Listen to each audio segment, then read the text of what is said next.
name is Amber and welcome back to my channel. In today's video we're going to do my favorite books of 2018. In 2018 I rated 21 books 5 stars. However, I posted a poll over on Twitter asking if I should do all 21 or the top 10 and top 10 won. Today I'm going to tell you my top 10 books of 2018. Coming in at number 10 is Magnolia by Christy Cook.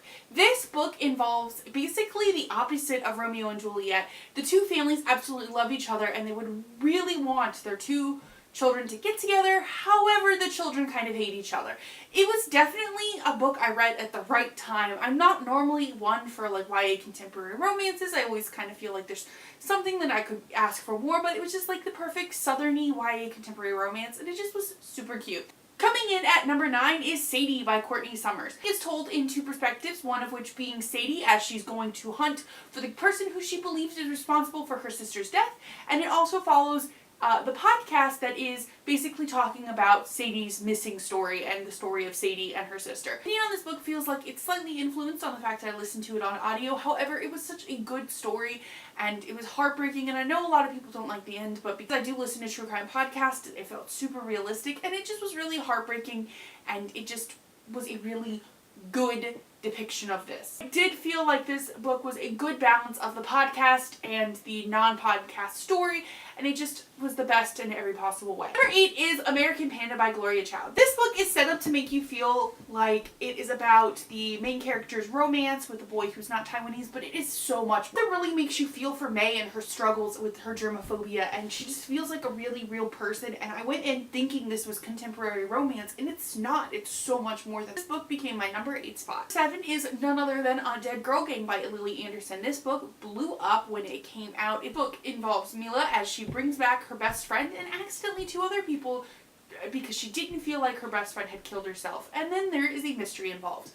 I ended up really enjoying this story. This story involves witchcraft, zombies, and feminism, which is just a perfect combo, and it also is very fat positive. 6 is Worrier Witch by Danielle L. Jensen. This is the last book in a trilogy about trolls that I started in late 2017. Boy, did the conclusion not disappoint. Basically, this trilogy starts with Stolen Songbird, about a girl who gets kidnapped because it's believed that her marriage to this troll prince will be the reason that the trolls are freed. The story comes to a head in book 3. It is so, like, seeing where it starts from point A of the first book to where it gets in at point C with the third book was just a really fun time, and it was just, and this conclusion to the series did not disappoint. 5 is The Hating Game by Sally Thorne. I read this book while I was sick around Valentine's Day, and you've probably heard this synopsis by now. It is about Lucy and Josh and their rivalry as they are assistants to co-CEOs for this publishing company, and it was just a really fun contemporary romance. I had never read anything like this before, and this book stuck with me for months, and it literally makes you want to immediately reread it so you can see how it gets from, you know, the beginning to the end, and then just reread it just so you can relive it. And it was just such a good story, and I definitely recommend The Hating Game if you haven't picked it up yet. 4 was The Cruel Prince by Holly Black. This book definitely blew up this year. Another Holly Black book about fairies. However,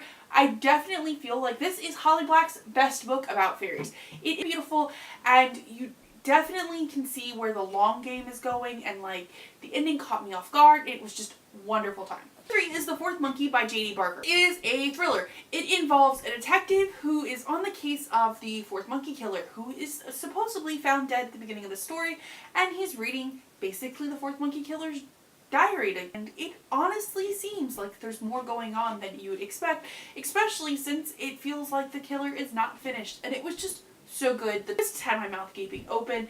The interweaving of the detective reading the novel and I'm not the biggest detective thriller person, but this one was really good, and I just feel like it deserves more love. It was definitely worthy of the 5 stars that I gave it. Spot is The 7 Husbands of Evelyn Hugo by Taylor Jenkins Reid. If you had told me earlier in the year that this book would be my number 2 spot, I would have been surprised. It's historical and involves a reporter basically being the life story of this woman named Evelyn Hugo. And however, Evelyn Hugo is just an interesting person to hear about.